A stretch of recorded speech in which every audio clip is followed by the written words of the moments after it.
Hello and welcome back to the Swan Signal Live Show. I'm Brady Swenson, your host, head of education at Swan Bitcoin. I've got a great one for you today, another great one for the 50th episode of Swan Signal Live, here on a day where we tapped 50K in Bitcoin with Eric Weiss and Andy Edstrom. Before we dive in, let me give you a quick update on what's going on at Swan. Swan Bitcoin at swanbitcoin.com is, of course, the best way to accumulate Bitcoin with automatic recurring buys. It is the way that you can pay yourself in Bitcoin. You deserve it. Every dollar cost averaging service can do this for you, right? You just keep what you need in fiat to pay your bills, your living expenses, your month-to-month expenses, and then put the rest of that into Bitcoin. Treat it as your savings account. Bitcoin is actual money that can be used for savings, as opposed to the US dollar, which is now only a currency. The store of value function has been completely removed from it since 1971, as we all know very well. So pay yourself in Bitcoin. Sign on to Swan, set up an account, tell us how much you want to convert into a Bitcoin every month, week, or day, and we will do that for you automatically. You can then also automatically pull that Bitcoin off of your Swan account, put it into cold storage or whatever other way you'd like to store your Bitcoin. You can do that automatically. So we do encourage that. It is a Bitcoin best practice. We have recently launched Swan Private, and that is a big deal because today we'll be talking to Eric Weiss, who is responsible for starting or tipping Michael Saylor over the edge of that rabbit hole and starting off this whole narrative of the corporate Bitcoin treasury. So Swan Private was launched to meet that demand that we were seeing as a result of this new narrative. And it's off to a great start, incredible incoming demand. Go to swanbitcoin.com/private, get your corporation, small, big, medium, whatever, on board. Move yourself to a Bitcoin standard. We also deal with, large family offices or trusts, individuals, high net worth individuals, etc. At swanbitcoin.com/private. Okay, let's dive into this one. I'd like to introduce everyone to Eric Weiss. He's the CEO of the Bitcoin Investment Group. And you know you've been around in the space for a while when you can call your Bitcoin Investment Group the Bitcoin Investment Group. Eric, welcome to the show. And Andy, welcome back, man. Always a pleasure to be here with you, Brady. Of course, Andy is the author of Why Buy Bitcoin. Go grab it. Give it to all of your financial advisors that you know in your life, and they're going to spread it like wildfire through all of their clients. That's the way we do this thing, guys. It worked with Eric and Michael, and that was maybe the greatest orange pilling of all time. So, Eric, why don't you just introduce yourself to us? Tell us how you got into Bitcoin. Why Bitcoin's important to you, and about your company. Okay, thanks for having me today. So a little bit of background. I started as a U.S. government bond trader. Then I went to Columbia Business School. After business school, I got into technology, venture capital, and private equity, and did that for the better part of a decade. And then in December of 2014, I bought my first Bitcoin. I attended a conference in Miami and was very intrigued by it. Was looking at starting a business in the space, and then thought it was a better investment just to buy Bitcoin rather than take corporate execution risk, which ironically I think is still the case today to a large degree. And then in 2017, early 2018, I launched a crypto hedge fund of funds to allocate capital to different crypto hedge funds. And then in last year, Q4 of last year, I launched the Bitcoin fund and kind of got started, I guess, as early as end of 14. So it's been a passion ever since, and one that I've been sharing with Michael for a long time.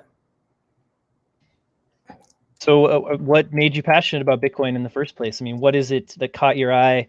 Was there something in your background that prepared you or made you sort of like predisposed to just kind of get this when it crossed your path? Yeah, so, being in a technology VC and for around the 99, 2000 timeframe being focused on internet-based technology companies specifically, I had a pretty good understanding of, what the use of the internet was. It was back when everybody was slapping a .com at the end of their name, and really just kind of understanding what the value proposition of the internet in general was. And it was my understanding that the internet was great for sharing information, sharing data very quickly anywhere in the world. And when I saw Bitcoin for the first time, it started to click for me that the internet could now be used to share value, not just data. And that was a really big idea that kind of blew my mind. I didn't quite understand the full potential of what it could be. And to be fair, I think now it's kind of, Bitcoin in particular is exceeding, the expectations that I was capable of, at that time. But, it was obvious that there was something serious here. Yeah, indeed. And I would have to agree that, I mean, anybody in 2014 who could, there were just people in 2014, but they were, insane people like Max Kaiser saying that this was going to happen. So, Yeah. I mean, there's very few people can, and that's the challenge of hodling, right? You can't really believe that, I 10x'd my money. Can this thing really be for real? I better just take some off the table or all of it off the table and run away. It seems that 2020, though, has just been a massive inflection point, in large part due to the surprise move from Saylor. Yeah. Even I was a bit surprised. Yeah. So, Yeah. all right. So tell me, I mean, you said you've been talking to him about it for quite some time since you really started getting into it, like 2014, you said. Yeah. So Yeah. I can give you some context. So Michael and I have been friends for more than 20 years, and we spend an awful lot of time together. We share a love of big technology and investing. And as you can see from, the podcast he's done, yours in particular, that he just has a very unique mind, and he sees things in really unique ways and oftentimes before others, hence his writing of the book, The Mobile Wave. And so for years we'd have, these really interesting conversations about technology. And, I can vividly remember him telling me in like 2008 that, the die was cast and Apple was going to be this massive thing and they'd won. And I can't say that I believed him or even saw it at the time, but he explained it, in ways that only he can, as you've seen with his analogies, and I remember, anecdotally, one was he kind of likened Apple's iOS to a bank. And even though they had about 15% of the smartphones in the world at the time, he said that they had about 80% of the world's money. And he said, if you were a bank, would you rather have 15% of the banks with 80% of the world's money, or 80% of the banks with substantially less of the world's money? And that's why he kind of saw that network effect was going to take place there, and why he wrote The Mobile Wave. And not a lot of people bought or read the book, but if you go back and read it now, it's uncanny how he just kind of nailed everything in that book. And so we talked about Bitcoin off and on. And when I brought it up, I was politely dismissed. It was not something that he believed in. And then, March of this year, we were, kind of spending a lot of time during quarantine together, scratching our heads about how the world had changed, looking at what the government was doing with, stimulus and printing money, and kind of everything that we really thought we understood about investing in stocks was kind of taking a different turn than we anticipated. This K-shaped recovery, equity holders of big tech going up, even though everybody seemed to be becoming unemployed and the economy wasn't so hot, had us kind of thinking, this is a paradigm shift, something's changing. And it was at that time when I brought up Bitcoin again, that Michael, said, tell me more about this. And, I think it was that combined with his perception of the money that his company was sitting on and the government kind of debasing and devaluing the US dollar, that all of a sudden this kind of clicked for him. To be fair, I'd always viewed Bitcoin more as like a personal investment strategy. And, credit to Michael, it was he that saw the greater potential and kind of viewed this as a monetary network and even, more of a corporate strategy, which, obviously is something he's conveyed through his talks and podcasts. But so I remember, I kind of, we talked about it a lot that day, the first day that he was really receptive to hearing about it. And he wanted to do a deeper dive and learn more. And so I gave him a bunch of people on Twitter to follow, a bunch of resources, and a couple conversations later, made some introductions to some folks in the space where he could buy some Bitcoin if he wanted. And then I guess it was early second quarter, I guess, of last year. I was in Miami and I was pulling into a parking lot to go to dinner with some friends, and the phone rang and it was Michael. And he said, well, I bought some Bitcoin. I was a little surprised. And I said, really? And he said, yeah, 10,000. And I said, you bought $10,000 worth of Bitcoin? And he said, no, I bought 10,000 Bitcoin. And at the time, Bitcoin was, around 10,000 bucks. I was like, wow, it's a lot of money. So yeah, he obviously did a deep dive, did his own research, and had tremendous conviction. So even I was surprised by the initial step. And then, I can also share with you real quick, Eric. What questions was he asking on that first day when you said he was the first time he was really receptive to the conversation? So you had his attention. What were his initial questions? I had brought it up and badgered him about it many, many, many times over the prior years. Mm-hmm. And there wasn't any time where he said, this is awesome, let's talk more about this. And so this time, he started asking questions about the technology that it's based on. And even though he probably, even at that time, knew more about blockchain technology than I did, he started asking about the technology, he started asking about the supply, he started asking about the origins of it. And he had a lot of great questions that I was able to answer. He also had a lot of questions that I wasn't able to answer. And so I just pointed him to a whole host of resources, most of which he's highlighted on hope.com. And, as he went further and further down the rabbit hole, there were more and more questions, well, how do I buy this? Where do I buy this? Who do I talk to? Those kinds of questions, practical kind of version. And, we just kept going further and further. Awesome. So he goes down the rabbit hole and he goes off onto his own and does his all of his research, and he pops back out. When is the next time that you see him? Was this the 10,000 Bitcoin moment? Was the next time you really talked to him about it? No, I mean, I probably saw him the following day. We hang out quite often. We live fairly close to each other. Yeah, sure. So yeah, what surprised me, I guess, is was the corporate announcement. First came the personal, and then the corporate followed. I guess he was, unbeknownst. We kind of keep a fine line of like those Chinese walls of not, him not sharing stuff, what's going on the company. For me, obviously, for obvious mm-hmm. reasons, I'm not on the board or anything.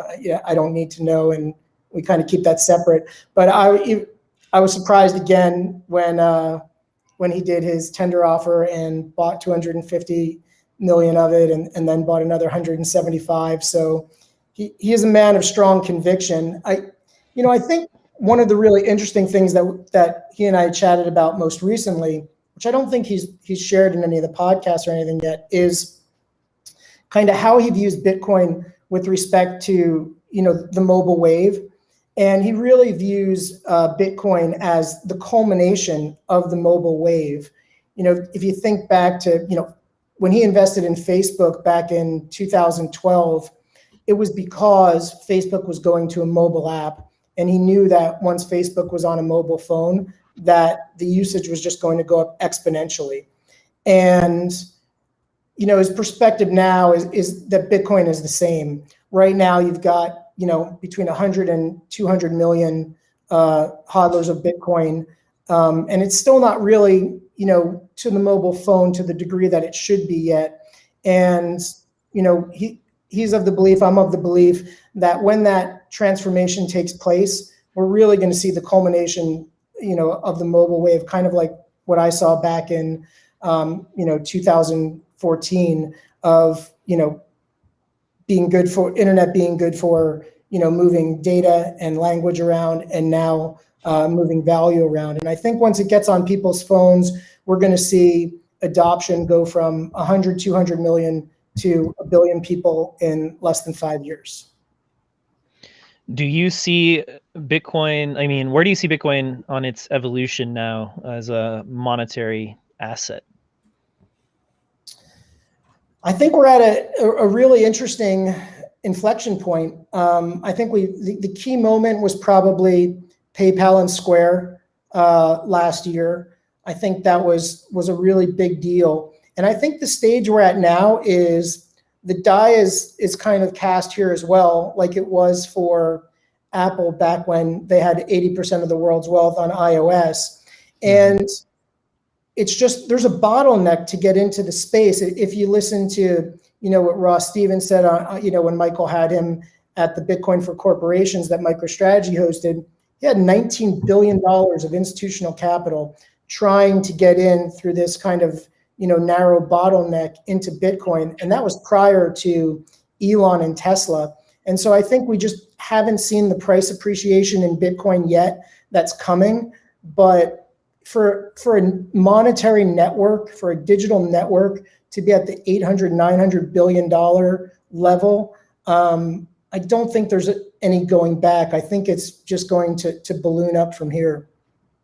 Yeah, we're tapping on the door of the $1 trillion market cap. And fully diluted, it's already past $1 trillion market cap.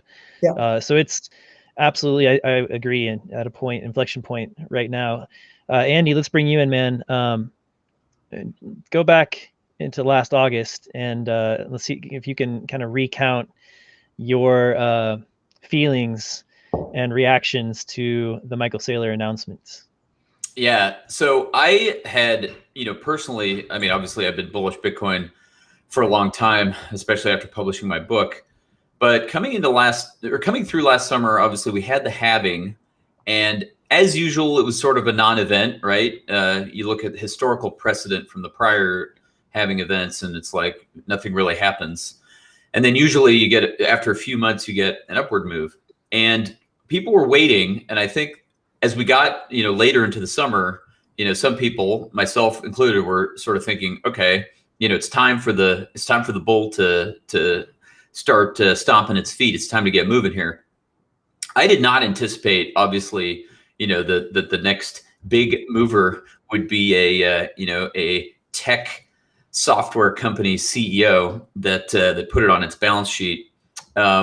Just for most people watching this will probably, be familiar with the story, but maybe Eric, for your benefit, in case you're not aware, it was, I think it was in August last year on this show where I did an analysis of how Michael had approached the market, how he had made the announcement about the treasury policy, which did mention Bitcoin, how he had set up the tender structure, the tender offer, basically to give shareholders the opportunity to exit if they chose to at a premium in case they weren't interested in Bitcoin.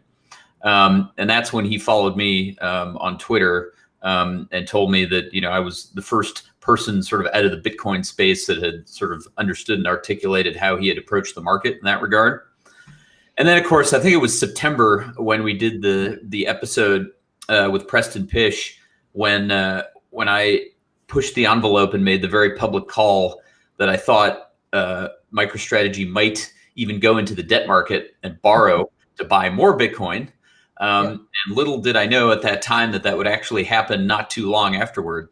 And then, of course, the rest is history, as they say.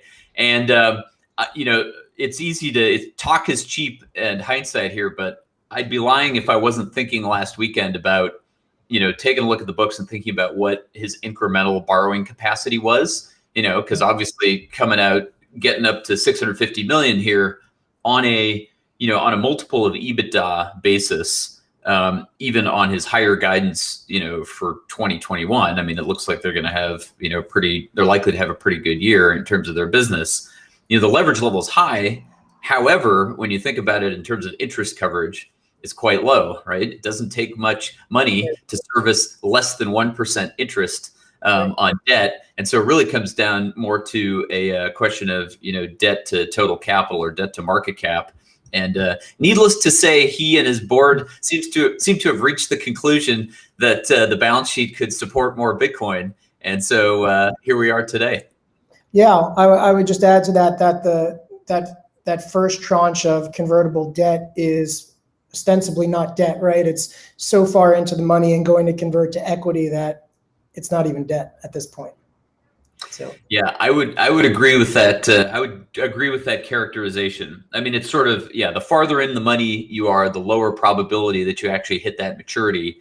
And of course, part of the genius of the structure being that with a 5-year maturity, which also happens to be standard in the convert market, with a 5-year maturity, you get yourself a full halving cycle plus a bit, right? You pick up a little bit for insurance. Yeah. Exactly. You pick up the bull market, plus if there is a down cycle, you're protected through that. And hopefully you pick up the next bull after that. So anyway, I think Michael knows what he's doing. And Eric, you get to take some credit for, for being the angel on his shoulder. Yeah, not for the corporate strategy, but one thing I can tell you about him is that we play a decent amount of chess, and the man thinks many moves ahead. So yeah. I don't know it for sure, but I would be willing to bet you that at the time that he purchased his first Bitcoin, the convert offering was already part of the plan. And I'm sure there are many more parts of the plan that I am unaware of that will surprise us and impress us in the future.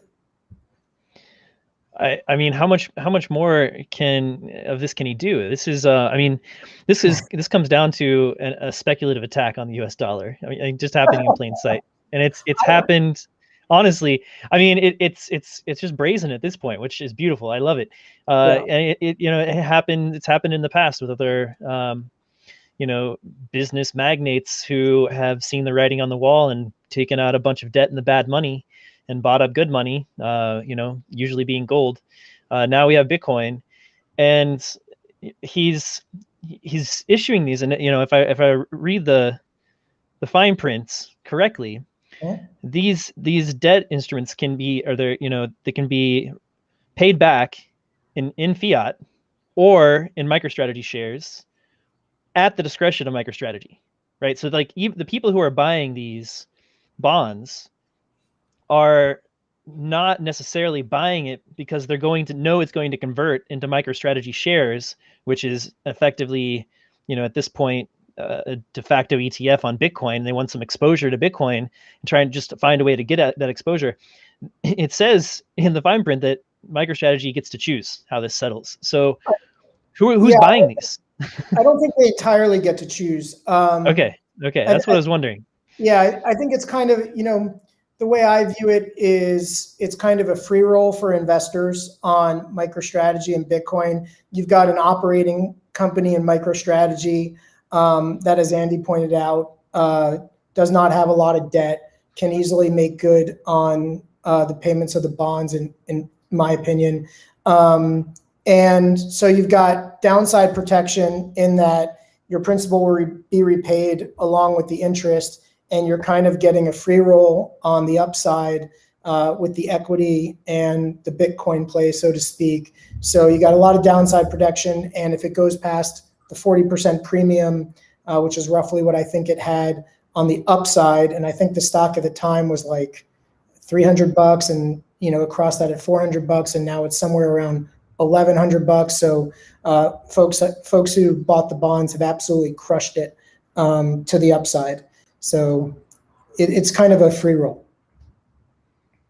Yeah, just to augment what Eric said, it's true, Brady, that the bonds are basically puttable under very certain circumstances, but you basically that set of circumstances is pretty limited, and so it would be.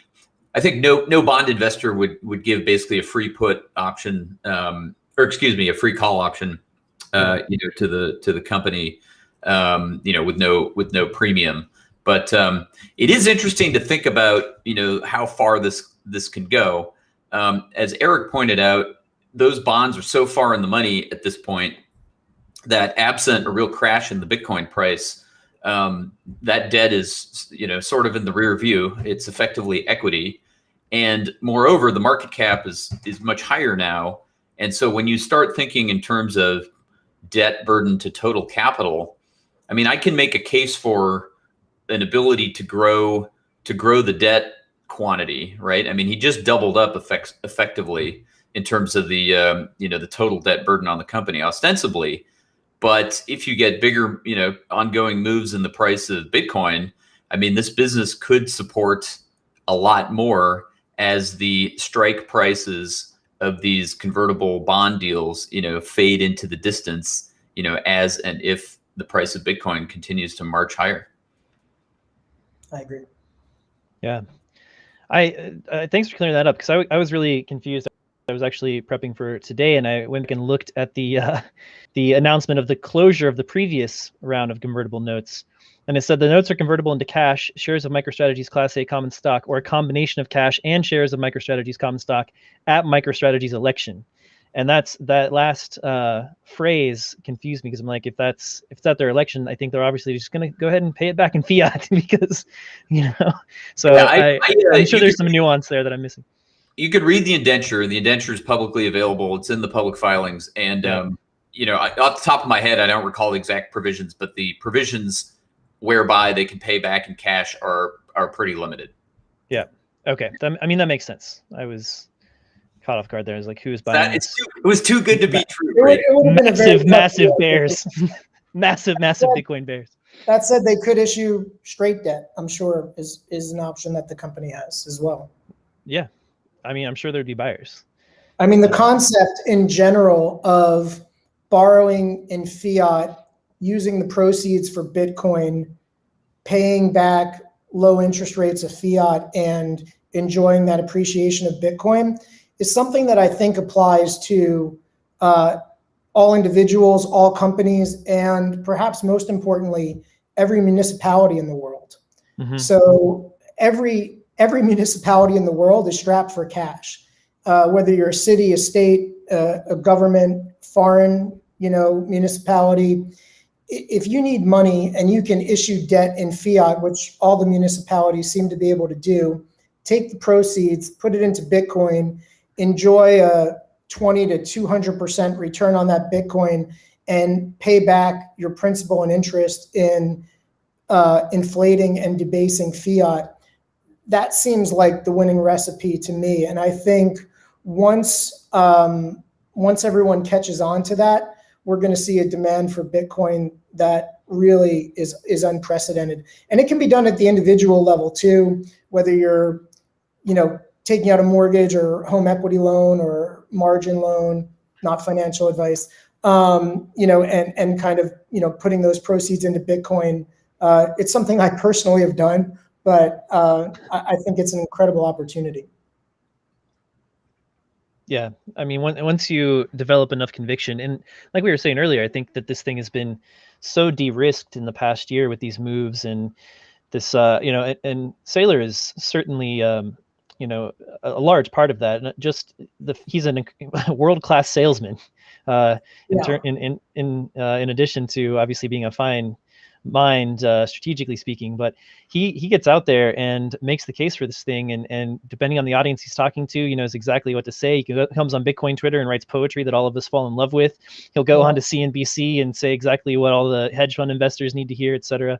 And he, held the conference a couple of weeks ago. Were you able to attend? And did you? I did get to catch a decent amount of it. I watched a good portion of it with him when he wasn't on himself. I think the reason that he's so effective as a salesman is because, to a large degree, I don't think he perceives it as selling.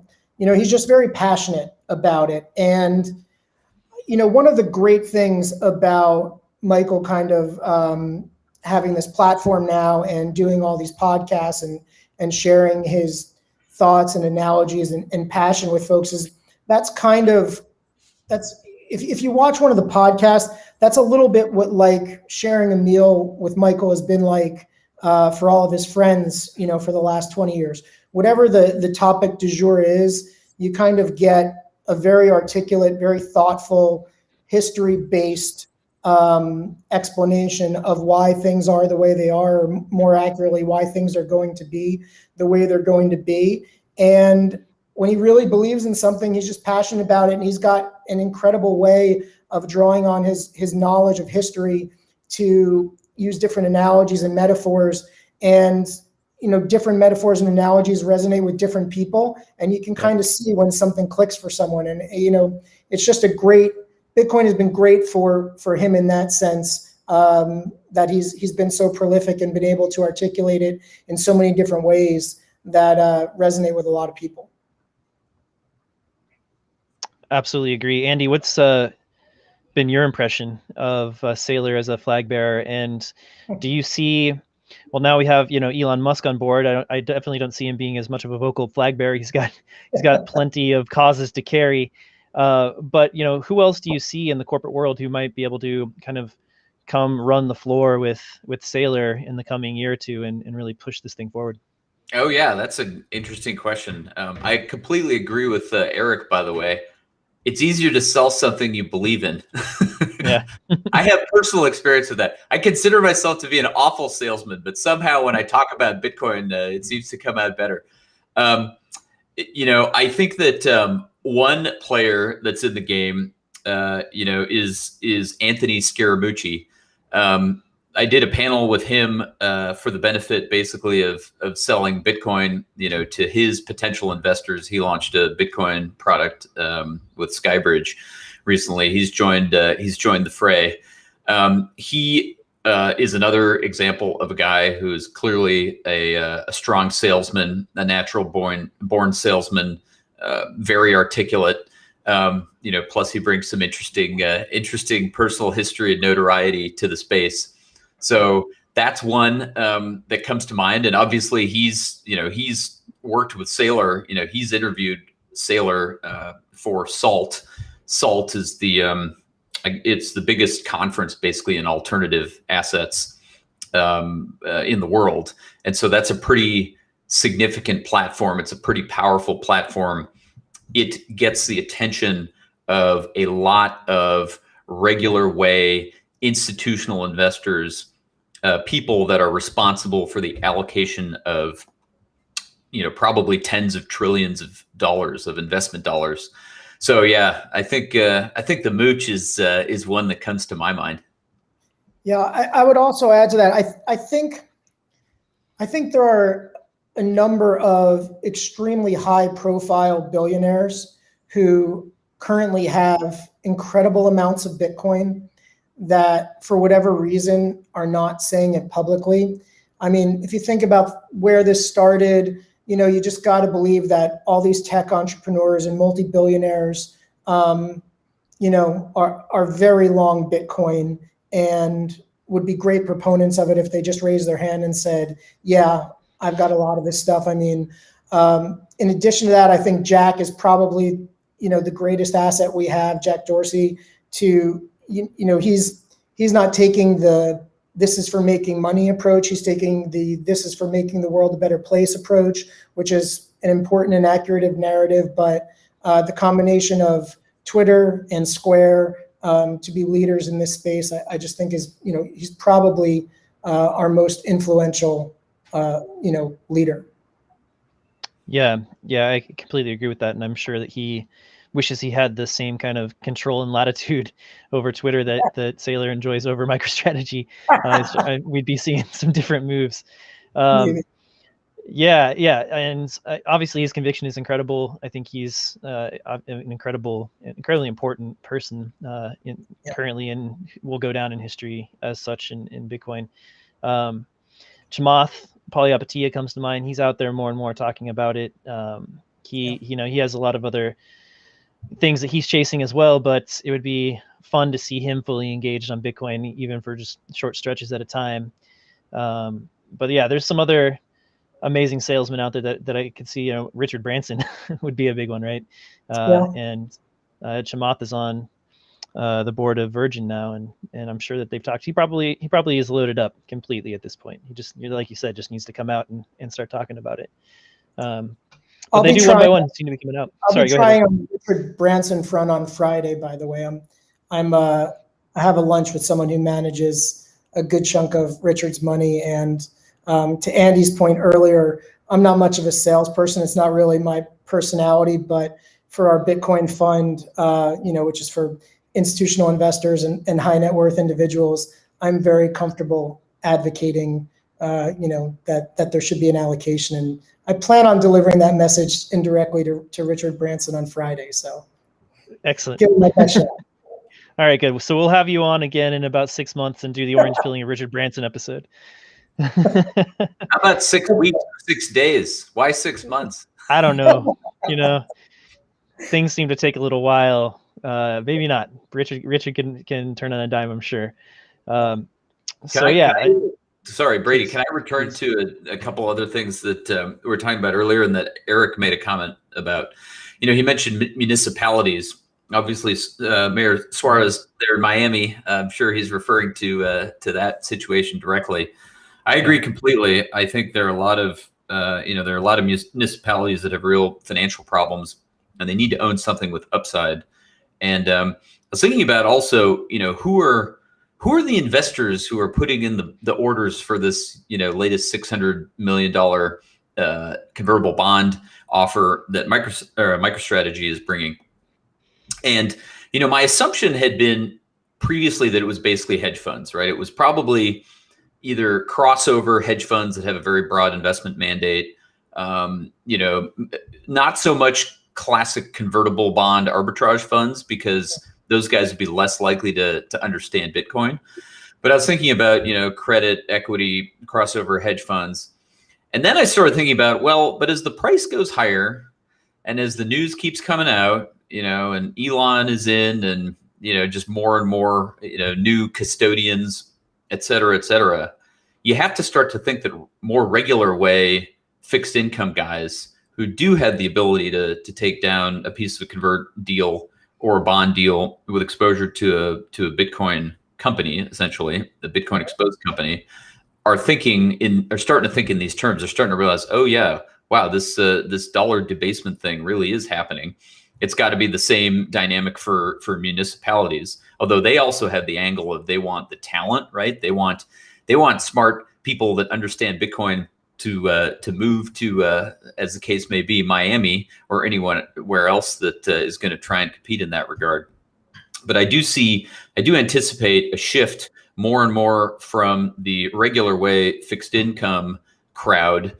Preston Pish has been talking about this before me. And it's going to be interesting to see how it's going to be interesting to see how the order book, is structured for these additional deals that MicroStrategy, is bringing to market now or may bring to market in the future.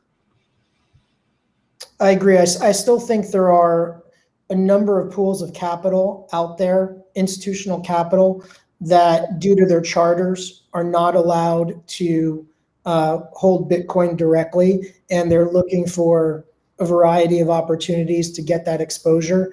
And this is, just one of just a handful of opportunities for them to get that orchestrated by someone who's proven to be, a thought leader in the space. Yeah. I want to tag on a little bit onto that too, and get some more, and we can talk about this a little bit more, but the municipalities, Miami leading the way there, Mayor Suarez is the Michael Saylor of municipalities right now. So we're seeing this kind of evolution into different types of organizations. Next, Wyoming is sort of leading the way as well in terms of regulations and Bitcoin friendly regulations, et cetera. And eventually the next step, obviously domino to fall, is a nation state. The game theory plays out that this happens in a stampede, right? There's a few leaders that kind of front run, sort of blaze the trail. But when it's shown to work, and like we've been talking about, it's de-risked, then the herd follows. And when we're talking about chasing a new money, and therefore by nature, tautology, that you're leaving an old money.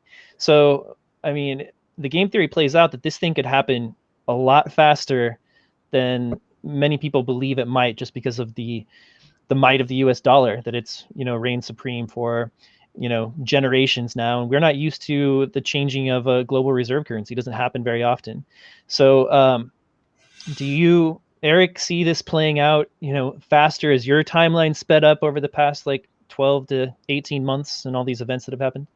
Oh yeah, absolutely. I see that on a daily basis. The subscriptions that we have coming in and the interest for our Bitcoin fund for family offices and high net worth individuals. I mean, we have a 1 million minimum investment, and the interest has just gone through the roof. It's pretty staggering. And I think, we're still in a phase where there is an opportunity to kind of get in before that tidal wave of money that's coming in. So I think ultimately, this is what people are going to hold. This is what institutions are going to hold. This is what municipalities are going to hold, because it's the store of value that preserves their purchasing power, right? The only advantage to being an earlier adopter and coming in now is your reward is greater, right? Because the price appreciation hasn't fully taken place yet. And with the narrative that's floating around through, all the financial publications, financial media that's actually really starting to talk about Bitcoin now, you are getting some earlier adopters, in part thanks to Michael and Elon, who now understand the potential, and they're trying to get in as quickly as they can. And I think they're going to benefit financially from being earlier. Yeah, no doubt. Andy, your timeline, man. How is it? We've been talking. It's going to take another 10 years, another 20 years. The people, we've been talking about. It's going to take so long. We don't do well with exponential growth.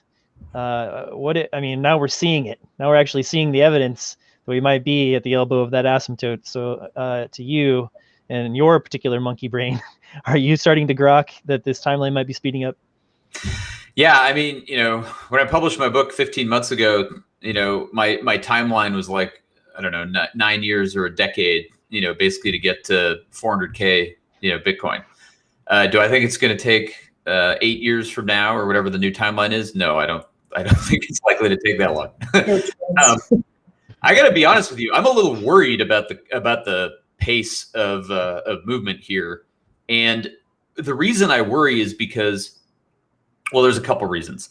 One is, yes, could this be escape velocity? Could this be the last cycle? Always possible. It's entirely possible that it just sort of goes and doesn't correct or have a savage bear market like we've experienced multiple cycles in the past. However, I also still take the view that Bitcoin is both. We're in this magical period here where Bitcoin is still too small to matter, and yet already impossible to kill. So that's great. And I take the view that Bitcoin has won, right? Has quote unquote won. But we're not yet at the level where governments really care. And I can construct a scenario whereby, there's FOMO in, it's corporate, it's institutional, it's ultimately retail. We go to really interesting prices, let's say, well into the six figures in a short amount of time. And then governments, have their oh shit moment. And by the way, I don't believe that it can be killed, right? It's just that in an environment where there's more leverage, whether it's on corporate balance sheets or whether it's among retail users, right? Unnamed company that provides leverage in the Bitcoin and crypto space, I think just did a funding round close to $3 billion valuation. It's clear, and I talk to more and more of the hardcore Bitcoiners that I talk to are telling me I'm not selling, okay? Like at any price. What they're saying is, this is the future of money. If I need cash, I'll go borrow, right? I'll borrow on a loan collateralized by Bitcoin. And what I worry about is if I'm going to construct a scenario, which does have a savage bear market like we've seen in the past, what it might look like would be FOMO, people piling in very quickly, the price moving, people leveraging, right? Saying, look, I'm not selling, maybe I'm even borrowing to put more exposure on, as Eric suggested, but did not, was careful to call not financial advice. Right. And then, we meet the big boss, and unfortunately there will be a retail contingent in there, right? There will be a weak-handed retail contingent. Unfortunately, it's not all convicted, hodlers like the three of us and everyone watching the show and Michael, et cetera. There are people who will pile in who will get scared off basically by a significant correction that could come from jawboning out of governments. And so if I was to construct a scenario where we did have, the usual downturn, it would be from a big move up, which includes leverage, and then you get FUD out of government, and the weak hands shake out, and the price moves down, and those who borrowed, right, because they're never ever selling, get liquidated, and you get, and that's the down cycle. So I'm concerned for that. That's not the scenario I want to see. But I just want to, I'll be the wet blanket for a second, remind viewers that the worst thing that can happen to you is being right on the Bitcoin thesis and getting liquidated. It happened to some people in March of last year. And please, people, be careful. Don't do that. Yeah, that's good. That's really good advice. And it even happened to some of the hedge funds to whom we allocate capital, who are pretty sophisticated investors in March as well. I do think that's really good advice to be careful of the leverage. That said, with respect to like general retail selling and volatility, for lack of a better word, of the price, I actually think that's really healthy.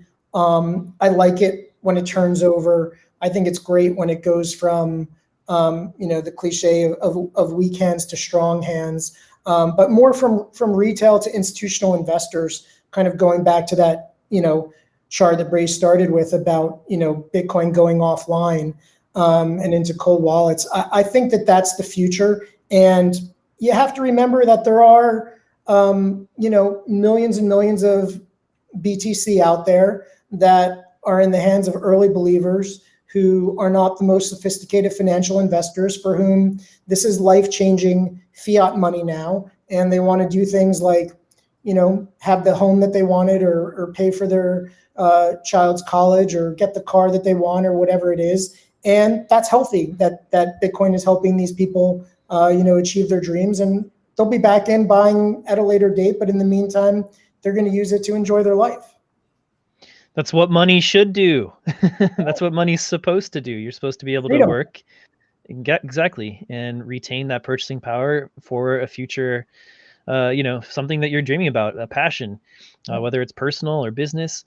And yeah, I mean, we've been living in this economy that is so mangled by messed up price signals and debt-based money that it's really fast. It's kind of amazing that we are still progressing so quickly, and that's just because we have we're on the elbow of another asymptote, or we're on the middle of another asymptote of exponential technologies, deflationary technologies, and that's the only reason why we're continuing to progress. But to me, the combination of a deflationary money with this deflationary technology leads to some really mind-bending conclusions for the future state of our planet, our country, our economy. I'm sorry, our species and our economy. Eric, do you think about this much? Like, an inevitable Bitcoin future, we have a planet based on this money. We have real sound money again that can't be co-opted. Yeah. We've democratized final settlement. Everybody has access to, the Bitcoin blockchain, or some, still self-sovereign derivative of it, like the Lightning Network, and such an empowering force for individuals, but also for society. What does it look like to you, a Bitcoin future? Yeah, I've been thinking about this quite a bit, actually, and been chatting with Michael about it as well. So the way I'm starting to view it is, I think of Bitcoin as kind of a level one money, like a true bearer instrument, and every other form of money, fiat, stocks, whatever it is is just a promise. And I think that having that level one money is something that we've never really had before. And once people start to get that, everything else starts to fall into place. If you actually had that level one money and it wasn't just a promise of some other kind, you wouldn't be so quick to exchange it for a promise. You wouldn't be so quick to exchange it for fiat or a stock or something else. So I think when that starts to click for people, you're going to see very little movement of the base layer. And actually, I do think that as far as a constructive narrative for Bitcoin from an adoption and regulatory point of view, it would be very helpful for us to not think about Bitcoin as a currency. Nation states tend to regulate currencies. I think the best analogy is Bitcoin kind of as a digital gold. And in that sense, maybe governments don't care so much about it. Yeah, I mean, you can build a currency on top of digital gold, right? Sure. Go ahead, Andy. Yeah, no, I agree completely. And Eric's got that right. Michael Saylor frames it this way, right? It's a store of value. It's that uncrackable bank in the internet where you store your value. But yeah, it's not a transactable currency. The good news, from the regulatory perspective is, yeah, it still doesn't look like money. It's still too volatile, short-term volatile. There's still only so many transactions you can get done on the base layer. I love the gold analogy. That's both the clearest investment thesis and the closest analog in terms of the actual structure of base money. And yeah, hopefully governments will come to realize that with the scale of the debt problem that exists in the world today, getting back to a hard money, a sound money basis, more like a gold standard, might not be the most terrible thing. It's also entirely possible, this is sort of the Luke Groman Hail Mary idea. It's entirely possible that some government or governments at some point attempt to return to a gold standard, partly as a defensive maneuver against the rise of Bitcoin. And that might be somewhat effective, at least in the short term, maybe not in the long term. But yeah, I agree completely. It's not money. Wink, wink. Right. Exactly.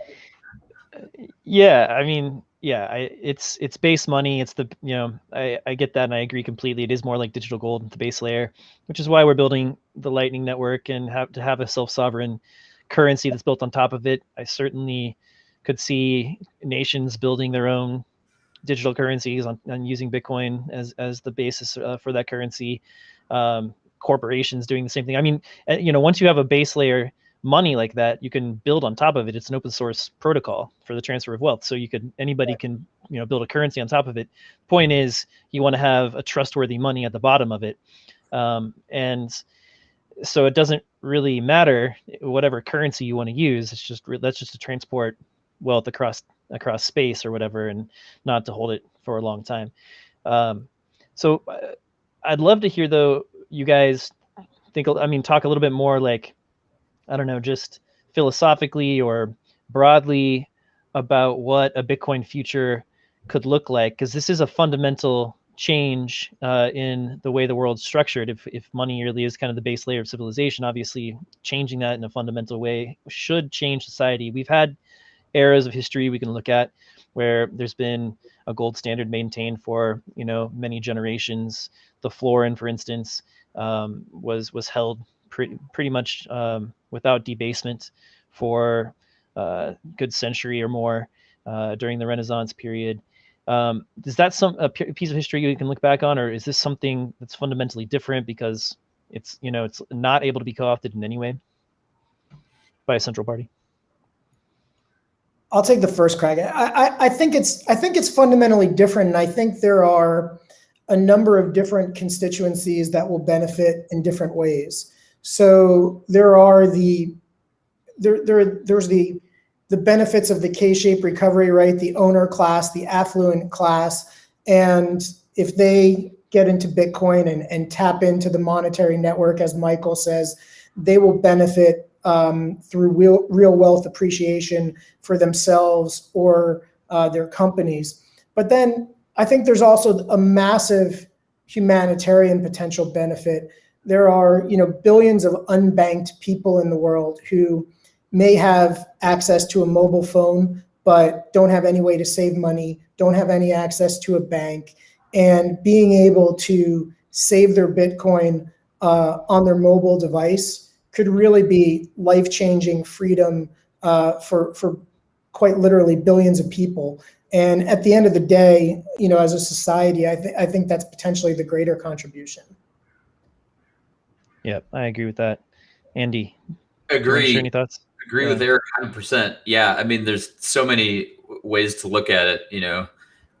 Obviously, the current system is, exacerbates the difference between the rich and the poor in general, right? Printing tons of money, using QE to buy up assets, pricing young people out of the housing market.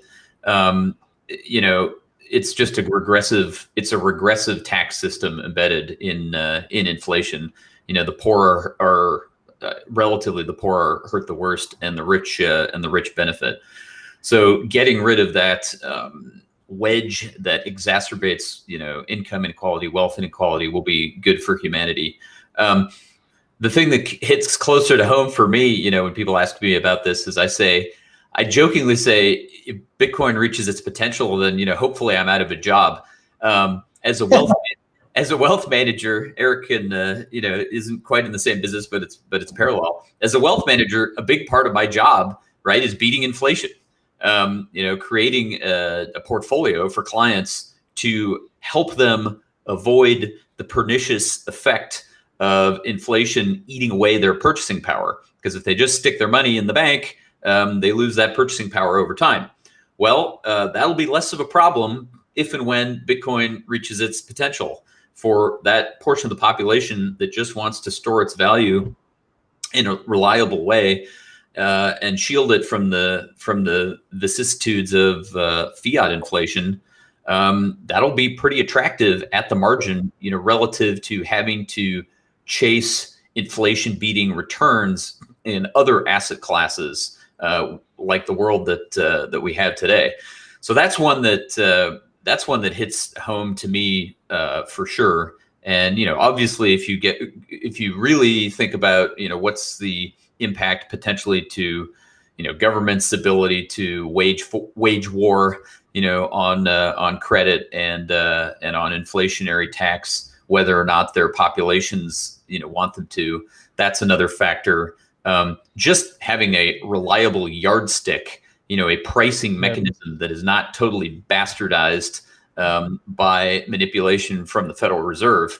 What's the potential economic benefit of that, to actually be able to measure, hopefully, purchasing power and value, over time, rather than having this yardstick that's constantly, shrinking on you as the unit of account, changes in terms of purchasing power.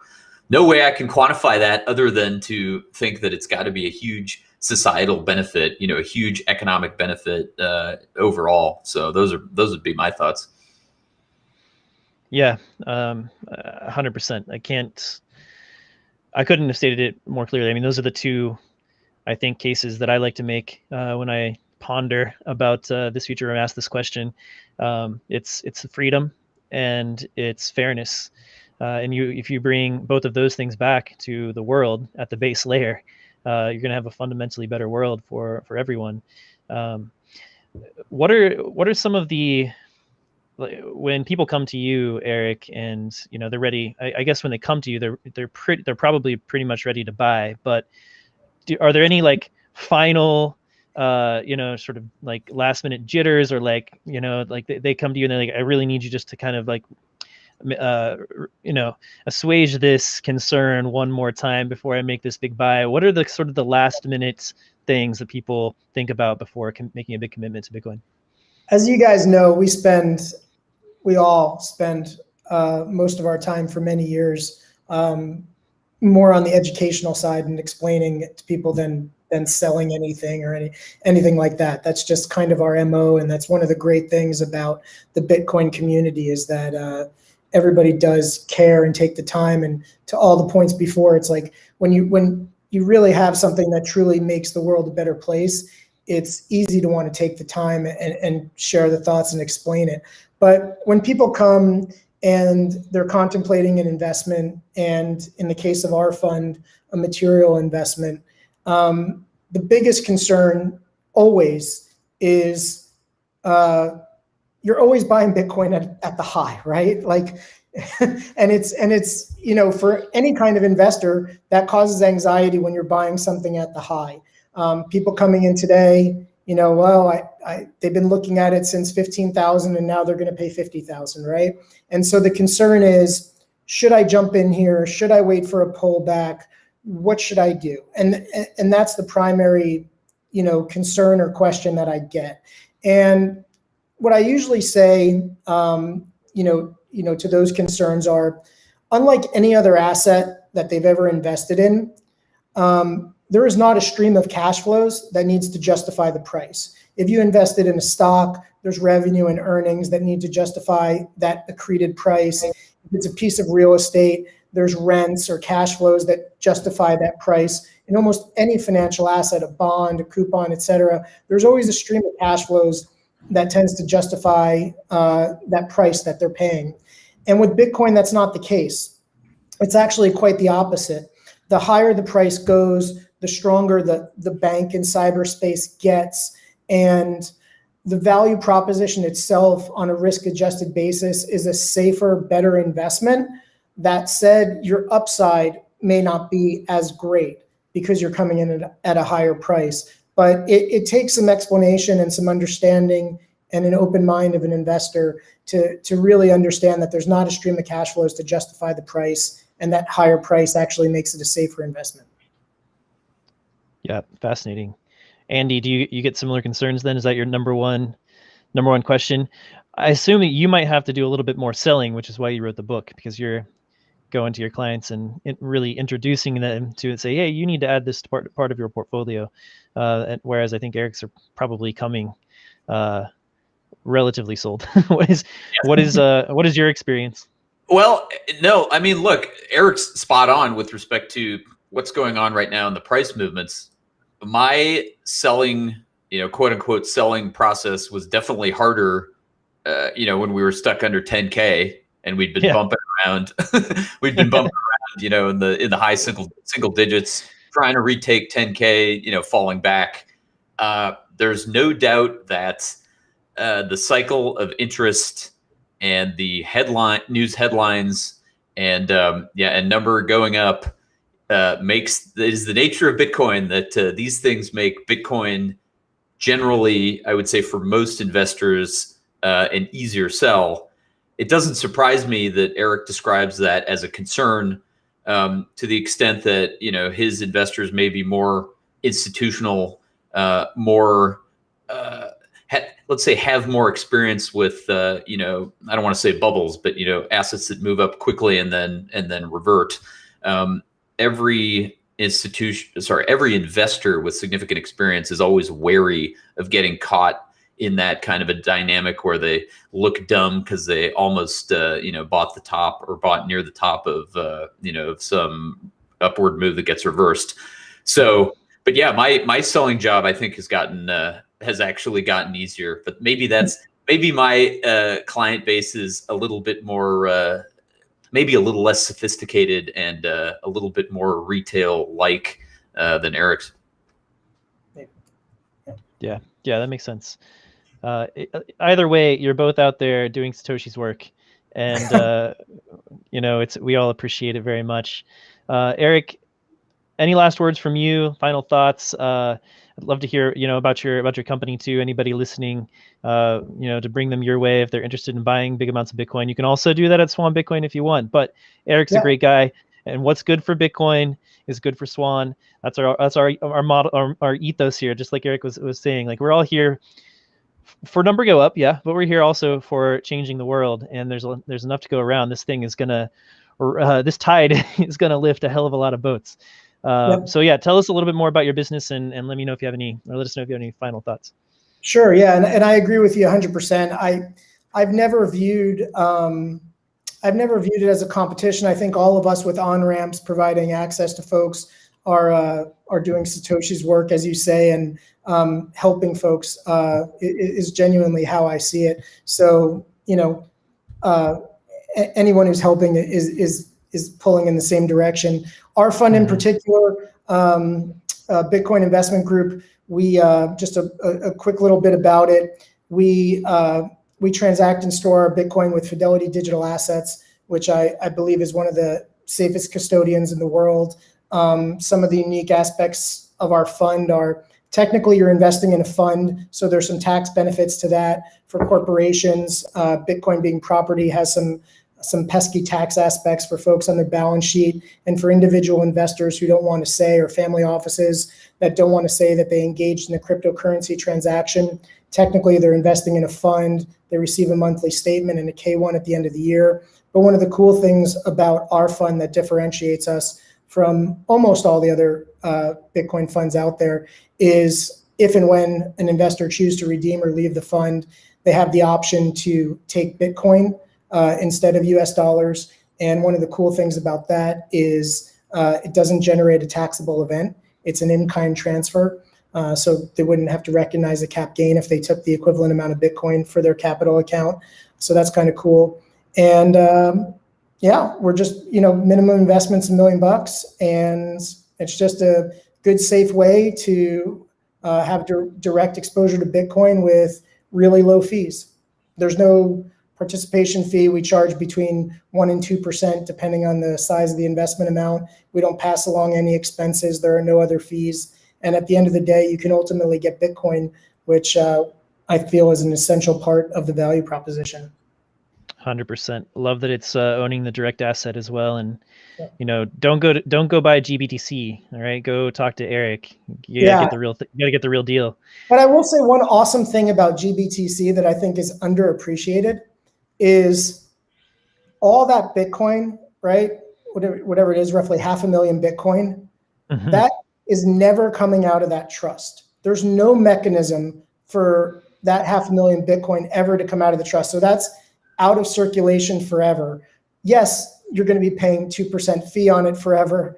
And I'm sure the premium will dip to, ultimately it'll probably trade at, 2% below net asset value to offset the fees, but they charge 2% plus expenses, which is awesome. Props to Barry, best business model ever. Right? The good news is it's BTC that is forever out of the system. Yeah. Well, speaking of, I've been meaning to bring that chart up anyway through this conversation. This is a perfect segue. I want to look at it because I've been looking at this thing and it's just getting more and more beautiful all the time. This is evidence. This is, you can see it clearly on the blockchain of this trend that we're seeing happen where all of the colors are the Bitcoin held on exchanges. And they all combine to into that one rainbow mountain there, and you can see that we're on the other side of this rainbow mountain dipping down fast, and that's Bitcoin coming off of exchanges while the price is going up. And you can see the previous bull market, like toward the beginning of it, there was a little drawdown in coins coming off exchanges, but not nearly this long or this deep. And then quickly spiked back up to going back on exchanges as people wanted to take fiat profits. So I think my interpretation of looking at this is that we're looking at evidence that there's a fundamental shift in the understanding of what Bitcoin is. That it's the money that you actually want to hold on to. It's not the speculative thing that you're trying to get dollars out of.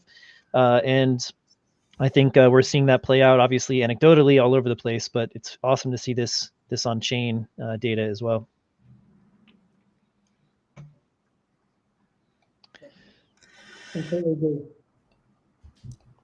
Yeah, agreed. I hope I hope the data are all dependable. I hope it's all true. I hope it's a bunch of plebs who are taking their money off exchange, putting it into deep cold storage, and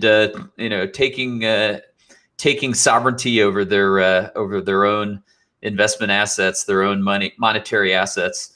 I hope it's not. I'd love to know whether that includes custodians that are also applying leverage, lending out coins, all those things. I mean, obviously the exchanges are in that business, so presumably that those data are captured there. I don't know if some of the other, custodians and lending platforms are captured or not. If either of you guys knows, Those are just the exchanges. Yeah. So yeah, I mean, you would have to take the coins off exchanges to put them into those platforms, right? So I'm sure some of them are going there. Yeah. Yeah. Oh yeah. This could be the cycle of leverage. I hope I'm wrong, but I'm a little concerned that this is the cycle of leverage that teaches us why Bitcoin shouldn't be levered. Hey, we very well may need to be taught that lesson. In fact, I'm almost certain that we will need to be taught that lesson, as broadly speaking. That's why we have these talks. We've been talking a lot on Clubhouse lately on this new audio social network, and this is one of the number one questions that come up. They want to ask about these interest-bearing products. Lock up your Bitcoin and get 6% or 3% or whatever, and it's always the it's something that you really need to take a hard look at. There's a lot of risks, and this asset is yielding 200% on average a year. So I don't know if you really want to take the risk of losing your Bitcoin and getting it liquidated for another 6%. That's just me, but take a look. I agree with you 100%, Brady. My perspective is exactly that. When the asset's appreciating like this one is, to take any counterparty risk at this point is just not worth it, in my opinion. And as you can imagine, I get a lot of investors asking about that. And, I just think safety of the Bitcoin is the one and only concern. And as the DeFi segment matures and there are safer and better ways to do it, it's something we'll consider. But at this point, not taking any counterparty risk. Absolutely. Not your keys, not your coins. This thing's got a lot of upside left. So just hold on to it, enjoy the ride, learn, teach, build. That's what we're here for. Gentlemen, thank you so much. This is another great episode 50 on the day we hit 50K. So I love that. It's awesome. Appreciate your time, Eric. Thanks, Andy.